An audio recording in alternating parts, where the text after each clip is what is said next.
प्रेम से श्री सतगुरु महाराज की जय। श्री सतगुरु महाराज की जय।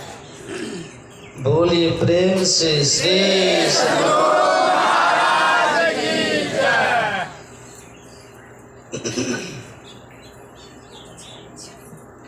ध्येयं सदा परिभवग्नमभीष्टदोहम् तीर्थास्पदं शिवविरञ्चिनुतं शरण्यं भृत्यार्तेऽहं प्रणतपाल भवाब्धिपोतं वन्दे महापुरुष ते चरणारविन्दम्। बोलिए प्रेम से श्री सतगुरु महाराज।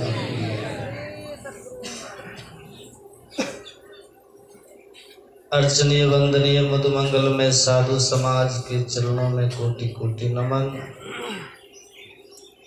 एक बार जोर से जयकार कीजिए। श्री सतगुरु महाराज की जय।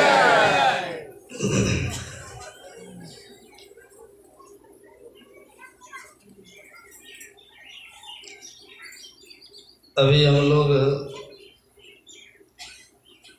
श्री रामचरितमानस सार सटीक से भगवान श्री राम जिज्ञासा कर रहे हैं और पूछ रहे हैं और वाल्मीकि जी समाधान कर रहे हैं।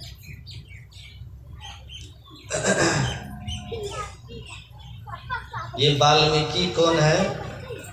महर्षि है, महर्षि वाल्मीकि मुनि है। ये आत्मोन्नति के शिखर पर पहुंचे हुए संत हैं और ये राम को पहचान रहे हैं। क्यों पहचान रहे हैं? क्योंकि महर्षि वाल्मीकि भी रामवत हैं, ब्रह्मवत हैं। आपने सुना होगा, रामायण में पढ़ा होगा, तुलसीदास जी लिखते हैं, उल्टा नाम जपत जग जाना, अब वाल्मीकि भय ब्रह्म समा। उल्टा नाम को जप करके जो पहले रत्नाकर थे, जो पहले लुटेरा थे, हत्यारा थे, वही नारद जी की कृपा से अब वाल्मीकि हो गए। पहले क्या थे? लुटेरा थे, लेकिन अब ब्रह्म के समान हो गए। पहले हत्यारा थे, लेकिन अब ये ब्रह्म के समान हो गए। पहले बहुत बड़े डाकू थे, लेकिन अब ये ब्रह्म के समान हो गए। इतने बड़े संत हो गए। तो ये महर्षि वाल्मीकि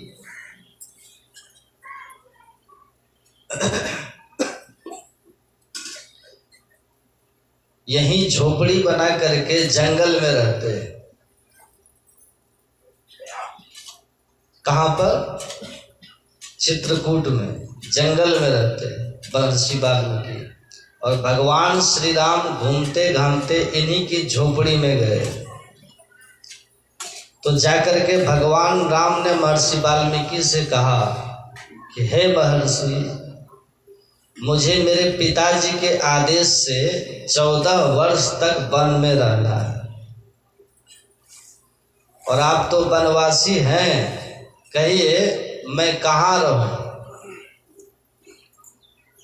14 वर्ष तक मैं निश्चिंत होकर के रह सकूं, निर्विघ्न रह सकूं, निष्कंटक रह सकूं, इसके लिए कहाँ रहूं? ऐसा स्थान बताने की कृपा करिए। तब महर्षि वाल्मीकि ने बड़े गौर से श्री राम को देखा है, भगवान राम को देखा है गौर से।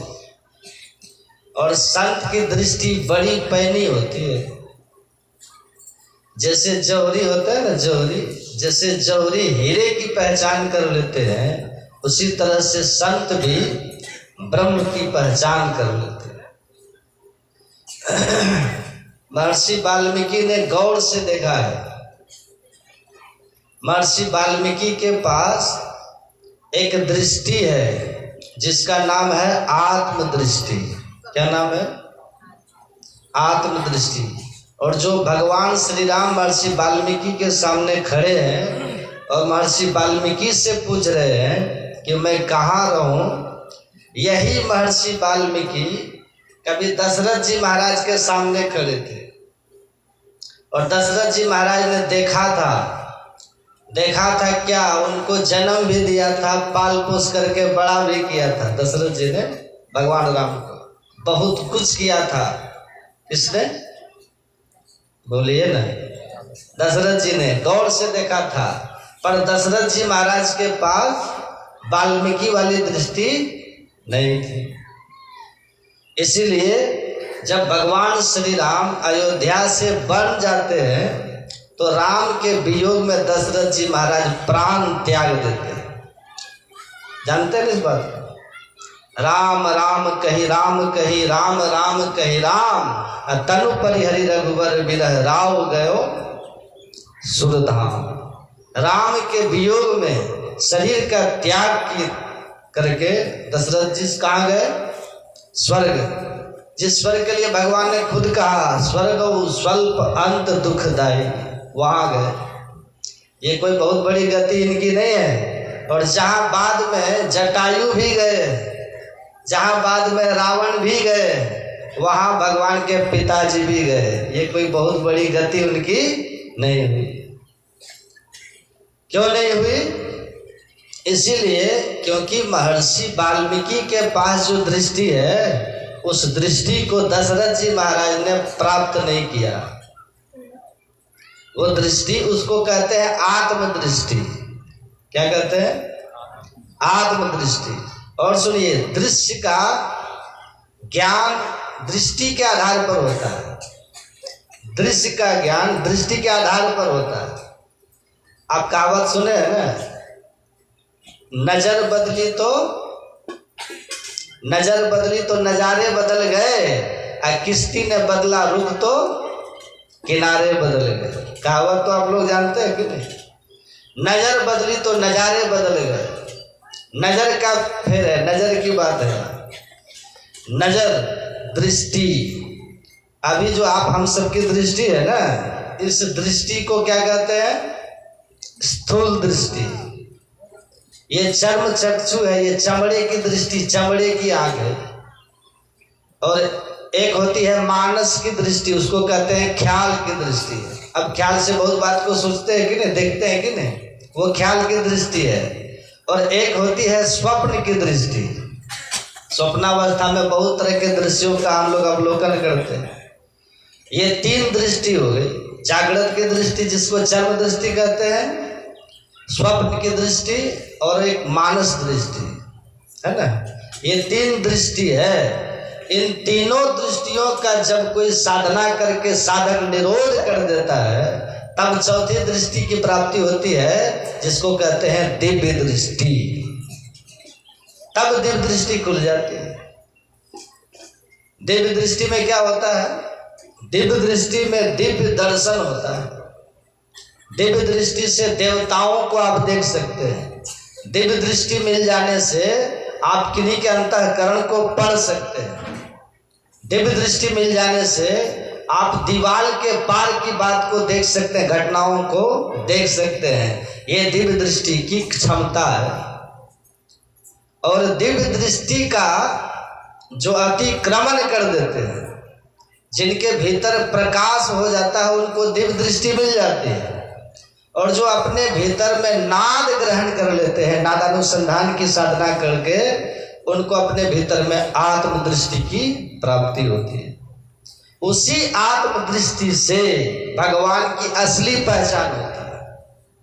यही दृष्टि है महर्षि वाल्मीकि के पास, जो दृष्टि दशरथ जी महाराज के पास नहीं थी। इसको कहते हैं आत्मदृष्टि।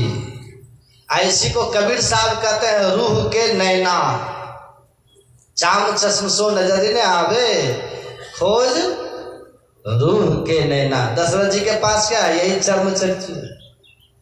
कबीर साहब कहते हैं चाम चश्म सो नजर ही ना आवे, खोजो रूह की नैना। रूह कहते हैं किसको? आत्मा को। आत्मदृष्टि की खोज कीजिए, उससे भगवान की पहचान होती है, नहीं तो कहाँ होती है। राम को तो बहुतों ने देखा, राम को शूर्पणखा ने भी देखा था, पर पहचाना क्या? राम को खरदूषण ने भी देखा था, पर पहचाना क्या? राम को बहुतों ने देखा पर नहीं पहचाना। राम को किसने पहचाना? केवट ने पहचान लिया, है ना। राम को सबड़ी ने पहचान लिया। अभी देखिए ये महर्षि वाल्मीकि, ये रत्नाकर, ये पहचान ले। नजर, नजारा तो वही है, पर नजर के फेर से किसी ने पहचाना और किसी ने नहीं पहचाना। नजर बदली तो नजारे बदल गए, जब किसी ने बदला रुख तो किनारे बदल गए। अब देखिए राम वाल्मीकि के सामने खड़े हैं, अब पूछ रहे हैं कि बताइए हे महर्षि, आप तो अरण्यवासी हैं, वनवासी हैं, आपका जीवन तो इसी जंगलों में बीतता है, आप कृपा करके बताइए कि मैं कहाँ रहूं। महर्षि वाल्मीकि आत्मदृष्टि से देखते हैं राम को। अच्छा तो आप हमको बरगलाना चाहते हैं, जोगी सामने धुरखेल कर रहे हैं। महर्षि वाल्मीकि कहते हैं पूछे हूँ मोही की रहूं कहाँ, अब मैं पूछत सकुचाऊं, जहाँ न हो तहाँ देहु कही, तो मैं दिखाऊं ठाऊं। आप मुझसे पूछ रहे कि मैं कहाँ रहूं, अब मैं आपसे पूछता हूँ आप कहाँ नहीं है बताइए। आप पहले कहिए कहाँ नहीं है, तो आप जहाँ नहीं होंगे ना वही स्थान हम आपको रहने के लिए बता देंगे। भगवान खड़े खड़े मुस्कुरा रहे हैं। भगवान कहते अभी रहने जी, पोल पट्टी मेरा मत खोलिए। महर्षि वाल्मीकि जी कहते हैं हकीकत का तो उजागर हम करके ही रहेंगे, यथार्थ जो हकीकत है वो तो कहना पड़ेगा ना। हे राम, क्या आप यही है जो आप मेरे सामने खड़े हैं? ये तो आपका शरीर है, और हे राम ये आपका शरीर है भी नहीं, यह शरीर तो आपके शरीर का शरीर है। अभी जो है ना 3.5 हाथ का जो शरीर है, ये जो सामने खड़ा है ना ये शरीर, ये तो सूक्ष्म शरीर का शरीर है, और उसके भीतर में कारण का शरीर सूक्ष्म शरीर है, और उसके भीतर में महाकारण का शरीर कारण शरीर है, और उसके भीतर में कैवल्य का शरीर कारण महाकारण का शरीर है। और हे राम उसके भीतर में आप हैं, और आपका शरीर है कैवल्य शरीर, वह चिदानंदमय, चिदानंदमय देह तुम्हारी। सुन रहे थे ना पाठ? चिदानंदमय देह तुम्हारी, विगत विकार जान अधिकारी। है राम आपका शरीर भी ये नहीं है, आपका शरीर तो वो है कैवल्य शरीर जो चिदानंदमय है, उसको सब नहीं जानते हैं। कौन जानते हैं? महर्षि वाल्मीकि जी कहते हैं विगत विकार, जो विकार रहित हो चुके हैं, जिनके भीतर किसी तरह का विकार नहीं है, वही उसको जान सकते हैं। विगत विकार जान अधिकारी, आप तो वो है। और हे राम उस कैवल्य शरीर के भीतर, उस चिदानंद में देह के भीतर आप हैं। आप कैसे हैं मालूम है? मैं कह दूं? अब भगवान खड़े खड़े मुस्कुरा रहे हैं। भगवान खड़े खड़े मुस्कुरा रहे हैं। सगुन दर्शन से क्या होता है? एक आदमी को भगवान का सगुन दर्शन हो गया, तप किया, तपस्या खूब किया, भगवान शंकर का दर्शन हो गया। कहा कि भगवान हमको वरदान दीजिए कि हम जो चाहें वो हो जाए। क्या ठीक है, 1 घंटा लो, 1 घंटा को बजा देना, जो चाहोगे वो हो जाएगा। लेकिन याद रखना इस घंटा को बजाते ही तुमको जो होगा पड़ोसी को दुगना हो जाएगा। क्या कहा? पड़ोसी को दुगना हो जाएगा। अब वो व्यक्ति कहता है कि राम राम राम, अब वो व्यक्ति कहता है कि राम राम, तपस्या हम करेंगे, मेहनत हमने की, इतना परिश्रम तप हमने किया और दुगना पड़ोसी को होगा। देखिए भगवान का दर्शन, सगुण दर्शन से ईर्ष्या रह जाता है। संत कैसे होते हैं? रामायण में लिखा है, राम भगवान का वचन है, पर दुख दुखी असुख देखे पर। जो दूसरों के दुख को देख करके दुखी हो जाए, जो दूसरों के सुख को देख करके सुखी हो जाए, उसको कहते हैं संत। वो भगवान के स्वरूप को जानते हैं। आइए देखिए भगवान के रूप को जानने वाला भक्त ये कहता है तपस्या हमने की और दुगना पड़ोसी को होगा। घंटा लेके गया घर, वहां पत्नी प्रतीक्षा में थी, कहा कुछ लाए, कहा घंटा लाया, कहा घंटे से पेट भरेगा। कहा देवी बड़ा चमत्कार घंटा है। क्या चमत्कार है? कहा भगवान शंकर ने वरदान में दिया है कि जो हमारे भीतर चाहना होगी ना, घंटा बजा करके चाहना करेंगे, सब की पूर्ति हो जाएगी। तो पत्नी ने कहा तो बजाइए ना घंटा, जल्दी बजाइए, देखिए घर टूट गया है, कोई व्यवस्था नहीं, सब व्यवस्था कीजिए बजा बजा के। कहता है कैसे बजा दें? कहा क्यों? कहा यदि घंटा हम बजा देंगे तो पड़ोसी को दुगना हो जाएगा ना। तो पत्नी कहती है अपना तो सब हो जाएगा ना। कहा अपना तो होगा पर पड़ोसी को दुगना हो जाएगा। तो पत्नी कहती हो जाने दीजिए। हो कैसे जाने देंगे? तपस्या की हमने, दुगना पड़ोसी को हो जाएगा। कहा कि सुनो, हम इसको अलमारी में रख के जाते हैं विदेश परदेश, कमा करके धन लाएंगे तब घर बनाएंगे। तुम थोड़ा धैर्य धारण करो, थोड़ा पेशेंस रखो, धैर्य रखो, हम आते हैं उधर से। अब वो भगवान शंकर के वरदान को देखिए, दर्शन किया भगवान शंकर का, लेकिन ईर्ष्या गया मन से। महर्षि वाल्मीकि क्या कहते हैं? विगत विकार है, विकार जब तक रहेगा तब तक वो जो सुखद स्वरूप है परमात्मा का नहीं जानिएगा। घंटा को रख दिया, चला गया कमाने के लिए दूसरे प्रांत, दूसरे देश में चला गया। उधर बैल की तरह खटा 6 महीना साल भर, यहाँ पत्नी बेचारी परेशान, बच्चे के पालन पोषण में अपना घर द्वार देके परेशान। 6 महीना हुआ, उधर से झल्लू को बीता जब हुआ, कुछ 1000 रुपया हुआ तो लेकर के उधर से आया। पत्नी का धैर्य जब टूट गया, एक लोहार को बुला के अलमारी का ताला तोड़वा देती है, घंटा निकलवा लिया। अब पति ने तो सब बात कही दी थी, कही दिया था। घंटा लिया, पत्नी आंगन में खड़ी होकर के घंटा को बजाती है, कहती हे भगवान सब ऐसी कृपा कीजिए मेरा घर बन जाए। एक घंटा दिया चोट घंटा पर, अपना दरवाजे पर खूब बढ़िया मकान बन करके तैयार हो गया। अब पूरे गांव में सबके दरवाजे पर 2-2 मकान बन गए, डबल होने की बात है ना। हे भगवान शंकर ऐसी कृपा करना हमारे दरवाजे पर एक मीठा जल वाला कुआं भी हो जाए। दिया घंटा पर चोट, कुआं भी हो गया। अब पूरे गांव में सबके दरवाजे पर 2-2 कुआं हो गया। अब पूरे गांव में राम राज है, जो जो इसने चाहा सब इसको मिला, पूरे गांव में डबल हो गया। अब वो जब उधर से आया 6 महीने के बाद, पति कुछ 1000 रुपया लेके जब गांव के करीब आया तो देखा बिल्डिंग खड़ा है चारों तरफ। सोचा कि लगता है दाल में काला है। घर के पास जैसे गया तो देखा अपने दरवाजे पर एक ही बिल्डिंग, अब पूरे गांव में सबके दरवाजे पर 2-2 बिल्डिंग। अपने दरवाजे पर एक ही कुआं, पूरे गांव में सबके दरवाजे पर 2-2 कुआं। इतने में उधर से पत्नी आती है, ये पूछता है अरे बजा दिया? पत्नी कहती है हम बजा दिए। कहा चौपट कर दिया, मेहनत हम किए थे, तुम सबको इतना लाभ दे रही है। लाओ घंटा, कहाँ है? घंटा उसने लिया और दरवाजे पर खड़ा हो गया। कहता हे भगवान शंकर ऐसी कृपा करिए मेरा एक हाथ कट जाए। उसका हाथ कटा, अब पूरे गांव में सबका दोनों हाथ कट गया। दर्शन किसका किया था? विरोध किसका करता था? सत्संग का विरोध करके जो दर्शन किया है, परिणाम देखिए क्या होता है।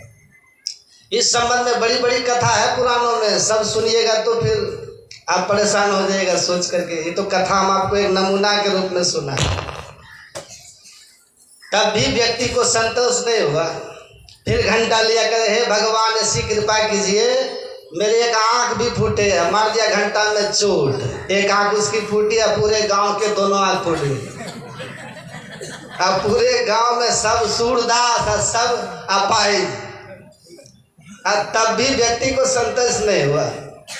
फिर लिया घंटा, है भगवान शंकर ऐसी कृपा करना मेरे दरवाजे पर जो कुआं है ना वो नाढ़ा हो जाए। नाढ़ा समझते हैं, धरती से ऊपर रहते ना कुआं की दीवार, वो झड़ करके धरती के लेवल में आ जाए वही।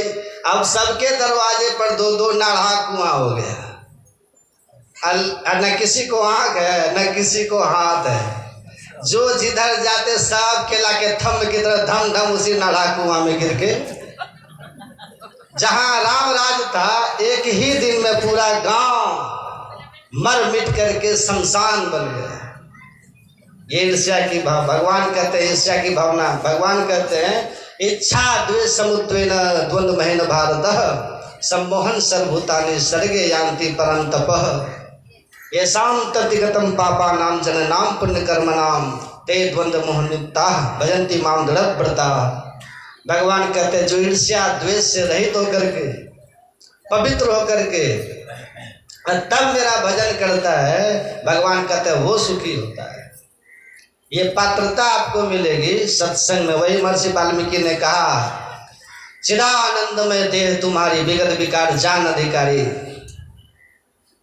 चिदानंद देह किसको कहते हैं? अभी जो आपका शरीर इसको कहते हैं स्थूल शरीर। एक ही शरीर आपका नहीं है ना, इसके भीतर में है सूक्ष्म शरीर, उसके भीतर में है कारण शरीर और उसके भीतर में है महाकारण शरीर। चारों जड़ शरीर है। जब चारों जड़ावरण झड़ेगा तब केवल शरीर जो है वही भगवान का, वही इसी के लिए कहते हैं चिदानंद में देह तुम्हारी, वही भगवान का अपना शरीर। उसी को जो जान ले, वहां जाने के बाद, वहीं जाने के बाद आत्मदृष्टि खुलती है, तब अपना भी बोध हो जाता है और परमात्मा का भी बोध हो जाता है। ऐसा कोई भी कर ले उनको लाभ हो जाएगा, और नहीं करेंगे तो ब्रह्मा विष्णु महेश भी बन जाइए तब भी लाभ नहीं होगा। गुरु बिनु भवनिधि तरह न कोई, जौ बिरंची शंकर सम हो। इसलिए हमें अधिकारी बनने के लिए, जान अधिकारी, गुरु के पास जा करके दीक्षा लेकर के और ध्यान करेंगे तब लाभ होगा। भगवान खड़े खड़े मुस्कुरा रहे हैं। ये महर्षि वाल्मीकि पूरा होलिया बता रहे हैं भगवान। अब क्या है मैं बताऊं? हे राम, राम स्वरूप तुम्हारा। हे राम, आपका जो स्वरूप है ना, ये शरीर क्या है? रूप है। ये रूप है, और इसके भीतर में जो आप हैं स्वरूप, स्व मतलब अपना, रूप अपना। आप क्या हो? महर्षि वाल्मीकि कहते हैं राम स्वरूप तुम्हार। आपका स्वरूप कैसा है? आप कैसे हैं? तो वचन अगोचर बुद्धि पर। हे राम, आपके स्वरूप का निर्णय किसी के बुद्धि नहीं कर सकती। आपके स्वरूप के बारे में किसी का वचन कहने में समर्थ नहीं है।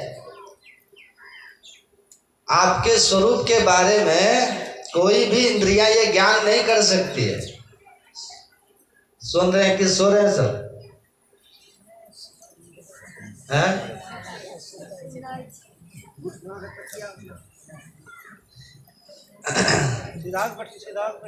सीधा होकर बैठ जाओ। नींद नहीं है। सोचते हैं कि बाबा हमको थोड़े करे, दूसरे को करे। आप ही लोग को कह रहे, सोने वाले आप ही को कह रहे। सावधान होकर सुनिए। क्या कह रहे थे?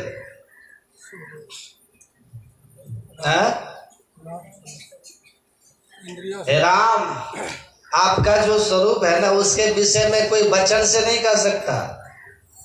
वर्णनातीत है।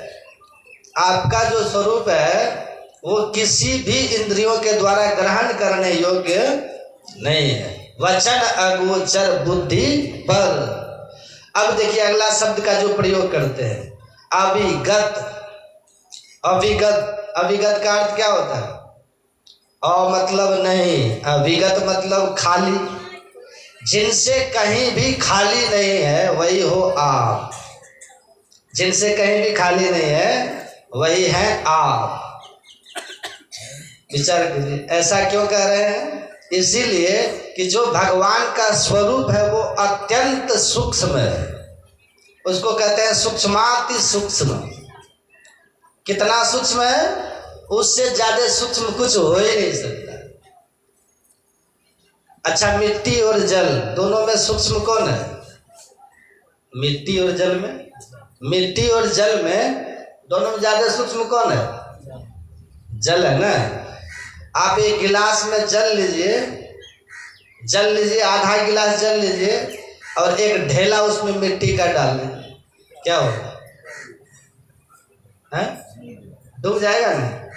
अच्छा, एक बात और बताइए, इस धरती पर ये जो पृथ्वी, ये जो संसार है, संसार में पानी ज्यादा है कि मिट्टी ज्यादा है? पानी कितना गुना ज्यादा है? 4 भाग में 3 भाग पानी है, एक ही भाग पृथ्वी है, मिट्टी। पता है कि? अच्छा, पृथ्वी है कहाँ? ये जल के ऊपर है। कहाँ है पृथ्वी? कहाँ है? ये जल के ऊपर टिका हुआ है। अद्भुत बात है। लेकिन 3 भाग जल है और 1 भाग पृथ्वी है, मिट्टी है। उतने जल में रह करके भी ये पृथ्वी डूब नहीं रही है। ये क्या है? यही भगवान कहते हैं, गामा विश्व भूतानी धारिया में हमो जसा। इस पृथ्वी में प्रवेश होकर के मैंने इसको धारण करके रखा है, नहीं तो कब के डूब गए होते। क्योंकि ये स्थूल है ना। अब पानी सूक्ष्म है, उसमें डूब जाना चाहिए था इसको। अब गिलास में लीजिए जल, एक मिट्टी का ढेला डालिए, क्या होगा? डूब जाएगा। अब जैसे डालेंगे तो मिट्टी उसमें डूब जाएगी। और डूब करके क्या होगा? मिट्टी के रग रग में, कण कण में जल भरा हुआ होगा कि नहीं? मिट्टी के ढेला में, रग रग में, कण कण में, रत्ती रत्ती में, रता रवा में जल भरा हुआ होगा। उस मिट्टी के ढेला को हाथ में लीजिए और फिर रखिए, आपके हाथ में भी पानी लग जाएगा। क्यों लगेगा? क्योंकि पानी उसके भीतर घुस करके उसके बाहर भी था। सूक्ष्म है ना पानी। तो जैसे मिट्टी से पानी सूक्ष्म है, तो मिट्टी के रग रग में, कण कण में, रत्ती रवा में घुस करके पानी है, उससे बाहर भी है। इसी तरह से ईश्वर परमात्मा सबसे ज्यादा सूक्ष्म है कि नहीं? सबसे ज्यादा सूक्ष्म है। मिट्टी से सूक्ष्म है जल, और जल से सूक्ष्म है अग्नि, अग्नि से सूक्ष्म है हवा, हवा से सूक्ष्म है आकाश, आकाश से सूक्ष्म है मन, मन से सूक्ष्म है बुद्धि, और बुद्धि से सूक्ष्म है चित्त, और चित्त से सूक्ष्म है अहंकार, अहंकार से भी सूक्ष्म है जीव, और जीव जो है वो चैतन्य है, और चैतन्य से चैतन्य परमात्मा है। समझिए कितना सूक्ष्म है। इसका मतलब क्या हुआ? परमात्मा सब में भर करके, इसलिए कहते हैं अविगत, मतलब सब में भर करके, उनसे बाहर भी है। जैसे छोटा सा उदाहरण आप देखें ना, आप मिट्टी को डालिए पानी में, तो पानी मिट्टी के रग रग में भर करके मिट्टी से बाहर भी होगा। आप एक लोहा का गोला लीजिए, लोहा का गोला। अब लोहा और अग्नि दोनों में सूक्ष्म कौन है? समझ में आ रहा है बात? समझ में आ रहा? लोहा और अग्नि दोनों में सूक्ष्म कौन है?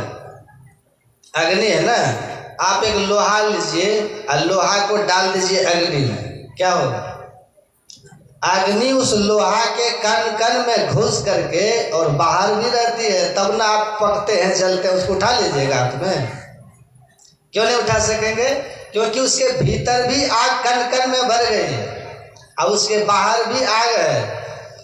यही उदाहरण बतलाता है कि परमात्मा सब में भर करके और सबसे बाहर भी है। ये अद्भुत बात है। वही वाल्मीकि जी कहते हैं अभिगत, आप अभिगत हैं, हे राम आपसे कहीं खाली नहीं है। मतलब ये हुआ वाल्मीकि जी का राम अयोध्या में भी है और वाल्मीकि जी का राम चित्रकूट में भी है और वाल्मीकि जी का राम सब जगह भी है, क्योंकि वाल्मीकि जी के पास आत्मदृष्टि है।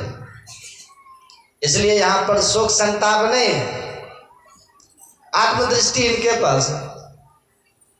अविगत, अकथ, अपार। अपार का मतलब जिनका वार पार नहीं है, कहाँ से शुरू है और कहाँ अंत है ये कोई कह नहीं सकता। आदि अंत रहित, हम लोग क्या कहते हैं रोज पाठ में, जो परम तत्व आदि अंत रहित असीम अजन्मा अगोचर सर्वव्यापक, सर्वव्यापक कह दिया, सर्वव्यापकता के भी परे। कितना अद्भुत बात।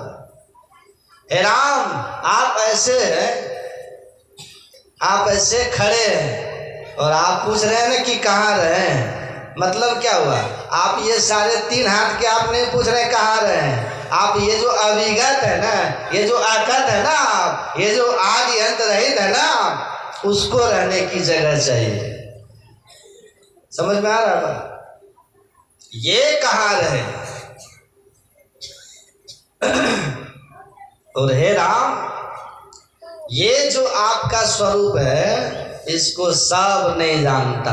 जग पे खन तुम देख निहारे, विधि हरि शंभु न चाव निहारे, देव न जाने मर्म तुम्हारे, और तुम्हें को जान निहारे। अच्छा परमात्मा क्या करते हैं, वो लीला देखते हैं।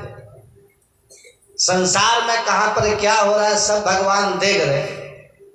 कौन लड़ रहा है वो भी भगवान देखते हैं, कौन आपस में झगड़ता है वो भी भगवान देखते हैं, कौन आपस में प्रेम करता है वो भी भगवान देखते हैं, कौन चोरी करता है वो भी भगवान देखते हैं, कौन दान करता है वो भी भगवान देखते हैं, जो कौन कत्ल करता है वो भी भगवान देखते हैं, कौन जीवन रक्षा कर रहा है वो भी भगवान देखते हैं। लेकिन कत्ल करने वाले पर भगवान को क्रोध नहीं है और जीवन रक्षा करने वाले पर भगवान प्रसन्न नहीं है, उदास है, उदासीन है। उदासीन नित रहिए गोसाई, उदासीन है भगवान। लेकिन सब कुछ देख रहे हैं, सब कुछ समझ रहे हैं भगवान। जग पे खन तुम देख निहारे, कत्ल करने वाले पर भगवान गुस्साते नहीं है क्योंकि वहां क्रोध है ही नहीं, और किसी की रक्षा करने वाले पर भगवान बहुत ज्यादा तरस भी, भगवान तरस भी नहीं खाते कि देखो ये बड़ा काम कर रहा है तो वहां जाके नाचने लगो, उनकी तारीफ करने लगो, वो भी नहीं करते भगवान। देखते हैं, अच्छा करने वाले को भी भगवान देखते हैं, बुरा करने वाले को भी भगवान देखते हैं। हाँ जब फल पाने का समय आएगा तब भगवान अलग अलग फल दे देते हैं, लेकिन लीला देखते हैं कि नहीं। अच्छा लीला देखने में आनंद होता है कि लीला में शामिल होने में आनंद होता है, बताइए। नाटक देखने में अच्छा लगता है कि नाटक करने में अच्छा लगता है। लीला देखने में अच्छा आनंद है कि लीला में शामिल होने में आनंद है। लीला में जो शामिल होता है वो टेंशन में रहता है, अरे कहीं मेरा एक्टिंग गलत ना हो जाए, कहीं मेरा अभिनय खराब ना हो जाए, किसी को बुरा न लग जाए, है कि नहीं। कितना टेंशन रहता है बताइए। अभिनय करने वाले को, तमाशा करने वाले को टेंशन होता है, और देखने वाले को होता है, रहता है टेंशन। आनंद से देखते रहिए, देखने वालों को कोई टेंशन नहीं। अभी हम यहाँ बैठे हैं ना, हम एक्टिंग कर रहे हैं, हम एकदम अभिनय कर रहे हैं। अभिनय कर रहे हैं तो हमको दिमाग में बहुत कुछ चल रहा है, पूरा मेरा माइंड अभी एक्टिव है, अभी दिमाग में बहुत कुछ चल रहा है। आपको पता है मेरा दिमाग कहाँ कहाँ जा रहा है? मेरा दिमाग आप सबको भी देख रहा है, मेरा दिमाग उधर वेद को भी देख रहा है, मेरा दिमाग उधर रामायण को भी देख रहा है, मेरा दिमाग उधर गीता को भी देख रहा है, मेरा दिमाग उधर संत कबीर की वाणी को, गुरु नानक की वाणी को, तमाम संत महापुरुषों की वाणी का अवलोकन भी कर रहा है, और आपके हृदय का भी अवलोकन कर रहा है, और सबका निर्णय करके तब मुंह से हम उगल रहे हैं कि ये कितना टेंशन है। और आपको कोई टेंशन है? आप आराम से बस सुनते हैं, आप मुस्कुराते हैं। हमको कितना टेंशन है बताइए। तो आनंद किस में है? आनंद तमाशा करने में नहीं, तमाशा देखने में। तो भगवान तमाशा करते नहीं, भगवान तमाशा देख रहे। जग पे खंड तुम देख निहारे, अभिधि हरि शंभु नचावनी हारे। अभी यहाँ आप लोग देख रहे हैं ना, हम अकेले एक्टिंग कर रहे हैं, अभिनय कर रहे हैं, आप लोग को आनंद आ रहा है। हमको भी बहुत कभी आनंद आता है, कभी कभी देखते हैं ना, ऐसा ऐसा संसार में एक्टर है जो आपस में लड़ता है, हम देखते हैं, हमको आनंद आता है ना। ऐसे भी लोग हैं जिसको आपस में बहुत अपनापन है, प्रेम है, उनके प्रेम को भी हम देखते हैं, घरों में तो सुखी होते हैं। और जो आपस में लड़ते झगड़ता है, कितना रुसना देवी है, कितना रुसना देव है कि नहीं संसार में। आपस में लड़ते झगड़ता है, रुसता है, रूठता है। हम कहते हैं वाह, अपना अलग होकर के हम सब तमाशा देखते हैं, आनंद लेते हैं। अगर हम भी उसी तमाशा में मिल जाएंगे तब हमारा भी आनंद खत्म हो जाएगा। तो हमको तमाशा बनना नहीं है, हमको तमाशा देखना है। आप लड़ते रहिए, आप प्रेम करते रहिए, आप मुंह फुलाते रहिए और हम वो तमाशा देख करके आनंद लेते रहेंगे। बस ये हमने अपना रोल थोड़ा बदल लिया। आनंद है कि नहीं? जग पे खंड तुम देख निहारे, विधि हरि शंभु नचावनी हारे।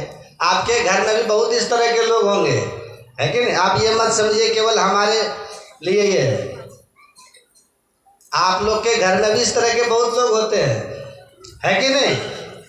आप भी तटस्थ रहिए घरों में, आप भी घर में तमाशा देखिए, तमाशा बनिए मत। और जब तमाशा देखने वाले आप बन जाएंगे, एक दिन धीरे धीरे तमाशा भी ठीक हो जाएगा। जो तमाशा में ही कूद पड़ता है तब रस भंग हो जाता है। देखिए, तमाशा देखने वाले बनिए घर में। जग पे खंड तुम देख निहारे, अभिधि हरि शंभु नचावनी हारे। वाल्मीकि जी कहते हैं, राम आप तो ब्रह्मा विष्णु महेश को भी नचाने वाले हो। हे राम, आपको तो ब्रह्मा विष्णु महेश भी नहीं जानते, लेकिन मैं जान रहा हूं, मैं जान रहा हूं। हे राम, मैं आपको जान रहा हूं और आप तो वो जानते हैं जिन पर आपकी कृपा होती है। आपको वही जानते हैं। कौन जानते हैं? सोई जाने चाहे देहु जनाई।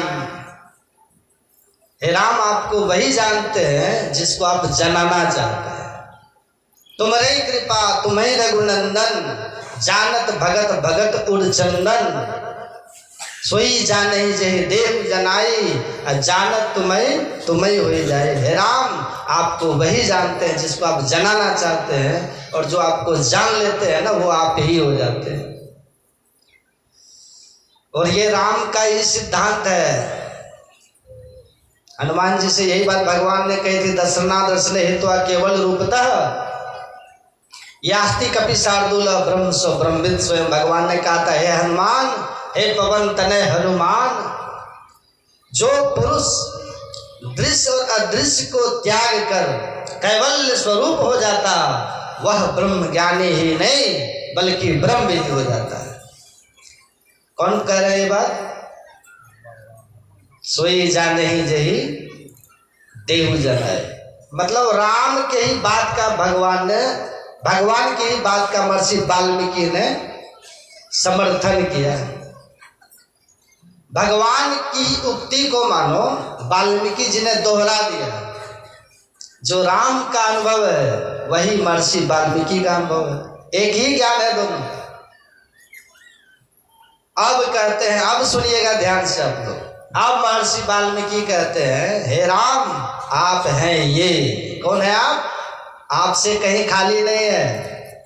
प्रकृति पार प्रभु सब उर्वासी, प्रकृति में भर करके उससे परे भी आप हैं। आप हैं ये, और आप मन बुद्धि वचन से भी परे हैं। और हे राम, आप संसार रूपी तमाशा के दृष्टा हैं। ब्रह्मा विष्णु महेश को भी नचाने वाले हैं। ब्रह्मा विष्णु महेश भी आपको नहीं जानते हैं। आपको वही जानते हैं जिनको आप जनाना चाहते हैं, और हे राम जो आपको जान लेता है वो आप ही हो जाते हैं। और अब आप पूछते हैं कहाँ रहूं, तो सुन लीजिए अब आप कहाँ रहिएगा, वो स्थान मैं आपको बताता हूं। सुनिएगा ध्यान से। कितना स्थान बताया है? 14 स्थान बताया वाल्मीकि ने। कितना स्थान? 14 स्थान। कभी गिनती किए हैं? कोई गिनती किए? 14 स्थान। कहाँ कहाँ भी वर्णन है रामचरितमानस में। तो महर्षि वाल्मीकि ने भगवान श्री राम को रहने के लिए 14 स्थान बतलाए। आप यहाँ यहाँ यहाँ यहाँ रहिए। उसमें पहला स्थान बतलाते हैं। कहाँ बताए?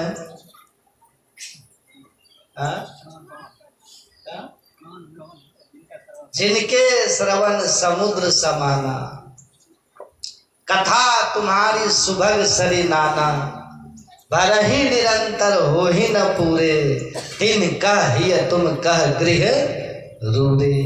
महर्षि वाल्मीकि जी कहते हैं राम, जिनका कान समुद्र के समान हो जाए और आपकी कथा नदियों के जल प्रवाह की तरह हो जाए, जैसे नदियों के जल से कभी भी समुद्र नहीं भरता, इसी तरह से आपकी कथा से जिनका कान कभी नहीं भरता है, हे राम आप ऐसे के हृदय में रहिए। इसका मोटा अर्थ, इसका स्थूल अर्थ, मोटा अर्थ क्या हुआ कि जो सत्संग सुनते सुनते कभी अघाए नहीं, जो सत्संग में खूब जिसका मन लगे, नित्य प्रति सत्संग कर ले प्यारा, और तेरा काल सरे सारा। जो प्रतिदिन सत्संग करे, कभी मन उबे नहीं। और सुनिएगा जरा, आपके घर के सत्संग का महत्व अलग है, वो तो आपका दैनिक क्रिया है, दैनिक नियम है, उसका अलग वैल्यू है, अलग महत्व है उसका। लेकिन जहाँ पर विशेष सत्संग हो, उस सत्संग में मन रमे, मन लगे, उसका महत्व अलग है। अभी यहाँ देखते हैं चल रहा है ना सत्संग, 19 तारीख से शुरू हुआ, कब तक चलेगा? 25 तक चलेगा। हम बैठ के तमाशा देख रहे हैं। आज जो आएंगे तो कल नहीं आएंगे, कल जो आएंगे तो फिर परसों नहीं आएंगे।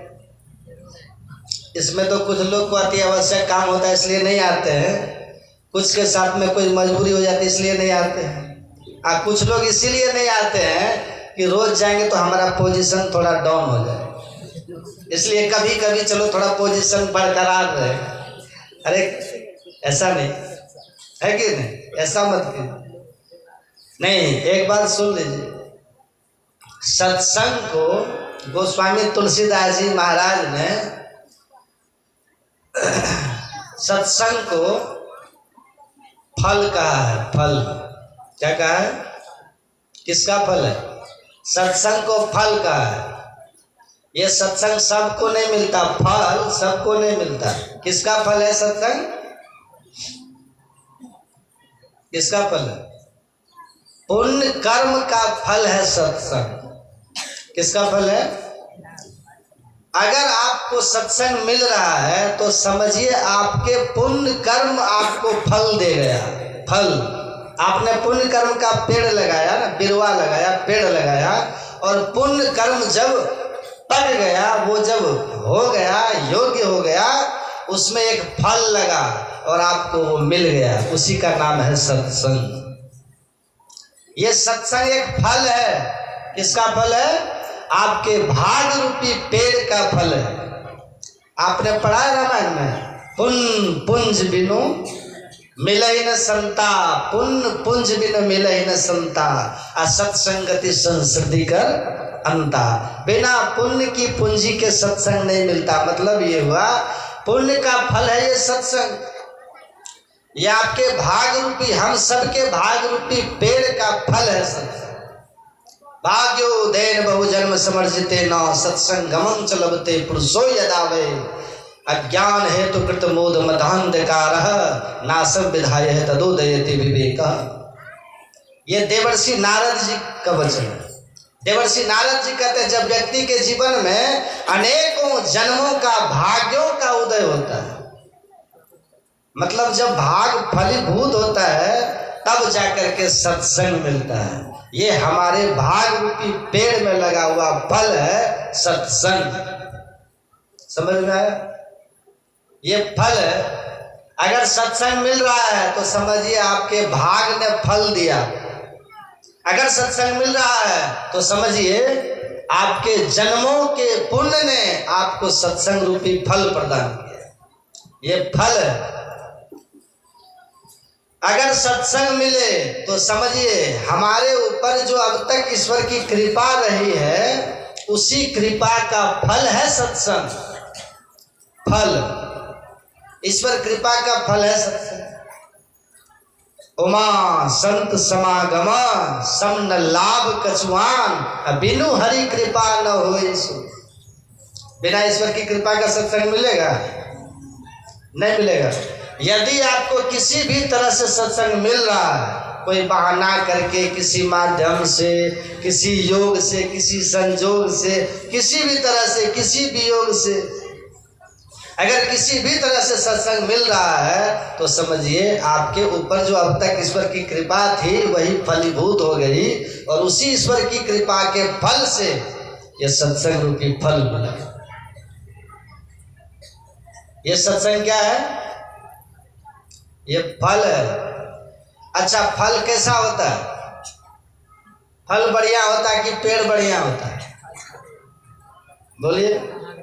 हाँ, आम का पेड़ बढ़िया कि आम का फल बढ़िया? आम के पेड़ का स्वाद चाहिएगा तो पेड़ में मिलेगा? कहाँ मिलेगा? फल में नहीं मिलेगा। तो पेड़ बढ़िया कि फल बढ़िया? फल बढ़िया। दो व्यक्ति गए आम के बगीचा में, तो एक व्यक्ति गया तो हिसाब लगाने लगा, देखे कितना पेड़ है। वो गिन रहा है पेड़, कितना मालदा है, कितना कृष्ण भोग है, कितना बिज्जू है। वो आम की गिनती कर रहा है, पेड़ों की गिनती कर रहा है बगीचा में। एक व्यक्ति गया, देखा ही पेड़ में बहुत आम पका हुआ, वो चढ़ गया और तोड़ तोड़ करके छिल छिल करके आम खा रहा भर पेट। और आधा घंटा के बाद दोनों निकला बगीचे से बाहर।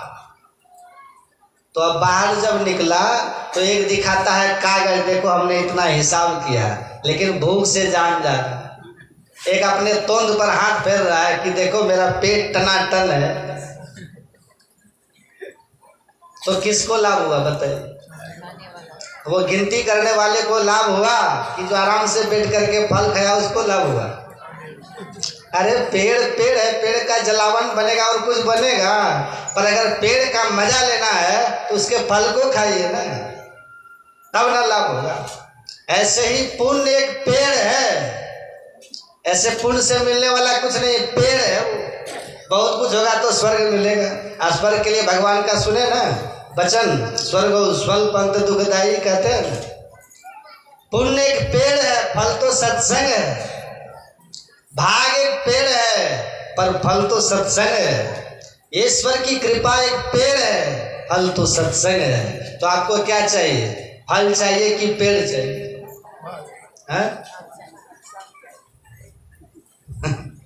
फल चाहिए। सबको चाहिए फल, आ गिनते हैं पेड़। अब कितना सत्संग करेंगे? बहुत हो गए। तो चाहिए फल, आ गिनते हैं पेड़, तो ये होगा? ये फल चाहिए। अगर वही वाल्मीकि जी कहते हैं ये बोध जिनको हो गया है कि अब उसको सत्संग के बिना रह पाएगा वो? क्यों हम पेड़ के पास जाएं जब फल हमको सत्संग मिल ही रहा है? तो हम फल खाएंगे कि नहीं? फल खाइए, खजूर का फल खाइए, खजूर के पेड़ से कुछ मिलेगा?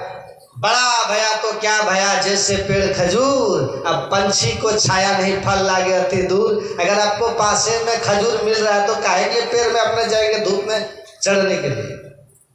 फल ग्रहण कीजिए। फल चाहिए। ये बोध जिनको हो गया है कि सत्संग हमारे पुण्यों का फल है, सत्संग हमारे भाग्यों का फल है, और सत्संग ईश्वर की कृपा रूपी पेड़ का फल है, कहिए वो सत्संग के बिना रह पाएगा? अच्छा, वो अपने को पोजीशन में लाने के लिए सत्संग को छोड़ेगा क्या? नहीं छोड़ेगा। हनुमान जी का नाम सुने? हनुमान जी का नाम, हनुमान जी कब आते थे सत्संग में? सबसे पहले। और जाते थे कब? सबसे पीछे। अब बैठते थे कहाँ? सबसे पीछे। और थे कैसे? ज्ञानी नाम अग्रगण्यम। पोजीशन देखिए कितना बड़ा है हनुमान जी का, पोजीशन कितना बड़ा है कि भगवान शंकर के एकादश रुद्रावतार है भगवान ये हनुमान जी, जिनके लिए राम खुद कहते हैं भरत भाई कपि से उऋण हम नहीं। ए भाई, इस हनुमान से हम उऋण कैसे हो सकते हैं? कितना बड़ा पोजीशन है हनुमान जी का, जिनके लिए माँ सीता को पढ़िए इतिहास रामायण में, सीता माँ का पता भी लगाया हनुमान जी। और जब रावण का वध हो गया, जब भगवान ने रावण का वध किया, तो ये सूचना देने के लिए भी हनुमान जी ही गए सीता के पास। गए कि नहीं? किसी ने नहीं गया, और हनुमान जी अपने से गए थे। हनुमान जी, भगवान कहते हैं हनुमान जी से, हनुमान जाओ वैदेही को खबर कर दो कि अब रावण मारा गया, अब वैदेही मेरी है, जाओ सूचना दे दो। और जैसे सीता के पास जाते हनुमान जी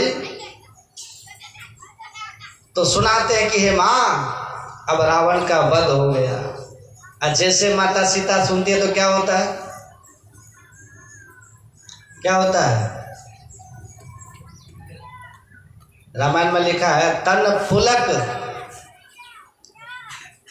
तन अति हरस तन मन पुलक लोचन। अति हरस, माँ सीता बहुत प्रसन्न होती है सुन के।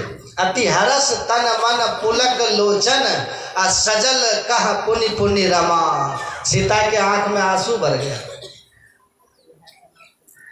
क्यों आंसू आया? इसीलिए कि सीता कहती है जब मेरा पता लगाना था तो इन्होंने ही लगाया था, और आज जब रावण का वध हो गया है, मुझे मेरे प्रभु से मिलने का क्षण जब आया है, तो ये सूचना भी इन्होंने दिया। अति हरस तन मन पुलक लोचन सजल कह पुनि पुनि रमा।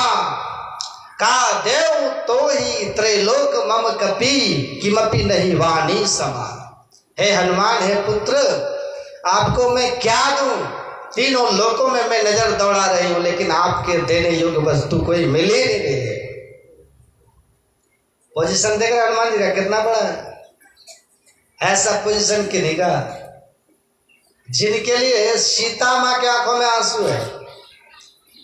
अति हरस तन मन पुलक लोचन सजल कह पुनि पुनि रमा।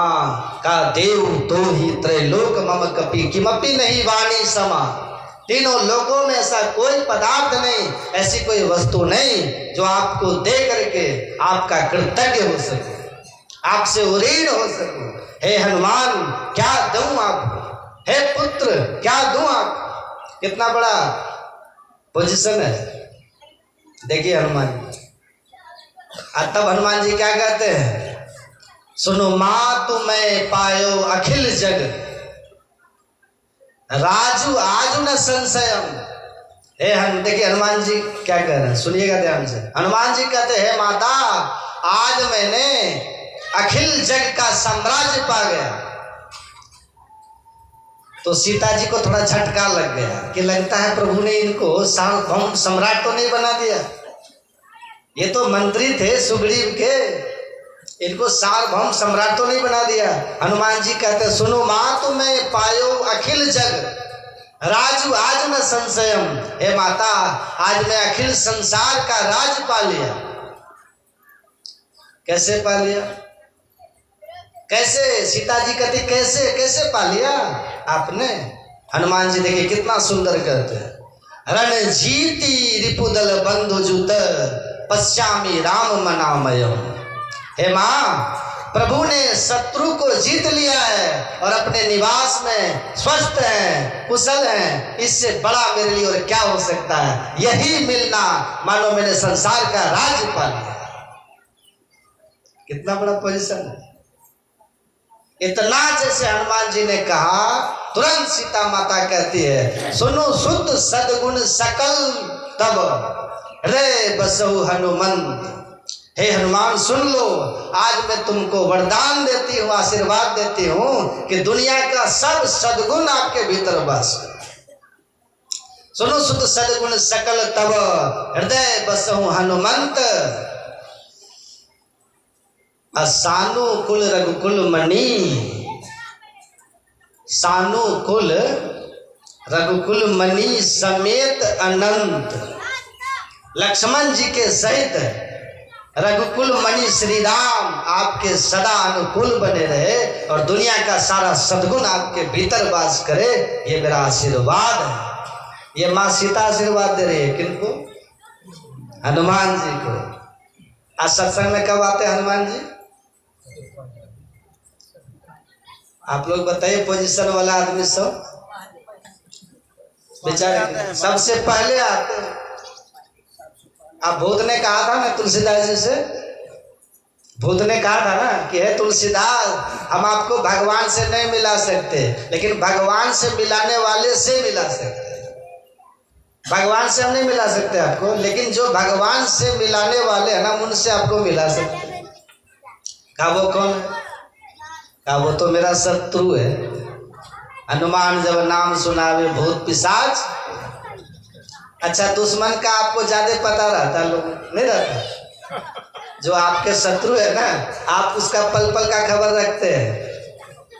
अभी वो कहाँ होगा, उसका लोकेशन आप हमेशा अलर्ट रखते हैं, लेकिन अभी कहाँ, अभी किधर होगा, वो हमेशा रखते हैं। मित्र के लिए उतना परवाह आप नहीं करते हैं। मित्र तो कहीं होंगे, ठीक है, मिल लेंगे, फोन करेंगे, मिल लेंगे, लेकिन शत्रु कहाँ है, ये पल पल की खबर लोग रखते हैं कि नहीं?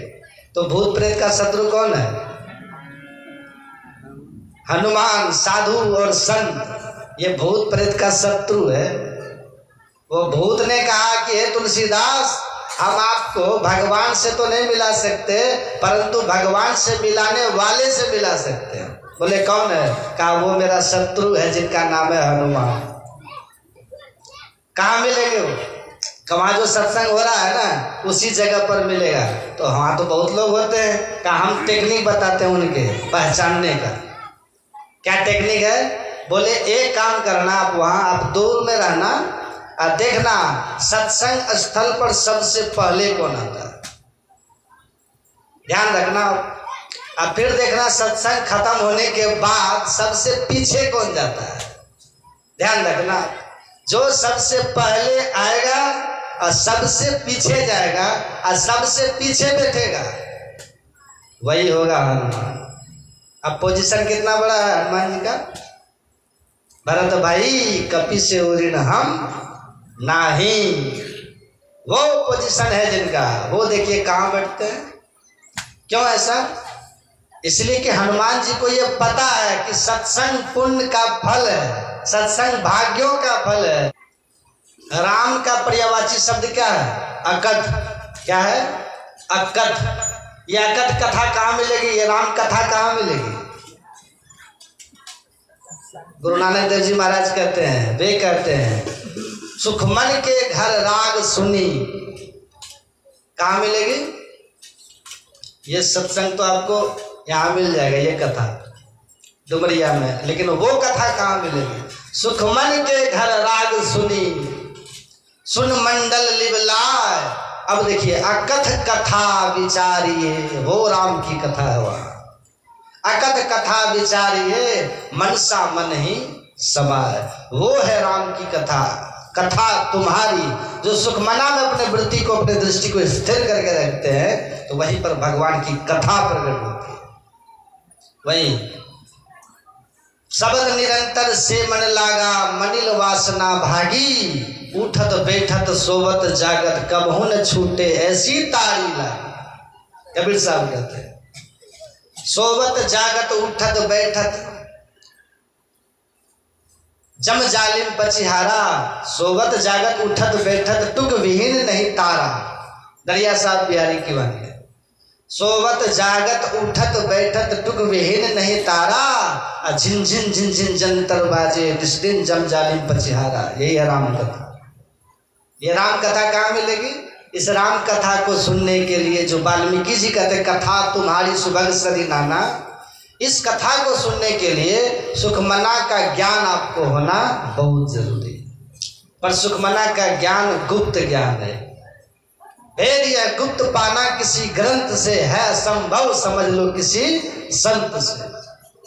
बिन दया संतन की में ही जानना इस राह को, हुआ नहीं होता नहीं अब वो होनहारा है नहीं। तुलसी कहे सुने तकी यह राज बातिन है जुदा, रखना हिफाजत से इसे तुझको निशान ऊंचा दिया। ये राज बातिन है, ये भीतर का गुप्त भेद है। ये गुरु दीक्षा में बतलाया जाता है कि वो सुखमना कहाँ पर है। उस सुखमना को जो गुरु से जान ले, सीख ले और वहाँ पर रोज सुखमना में दृष्टि लगाने का अभ्यास करे, तो दृष्टि लगाने के अभ्यास जो आप करेंगे तो क्या होगा?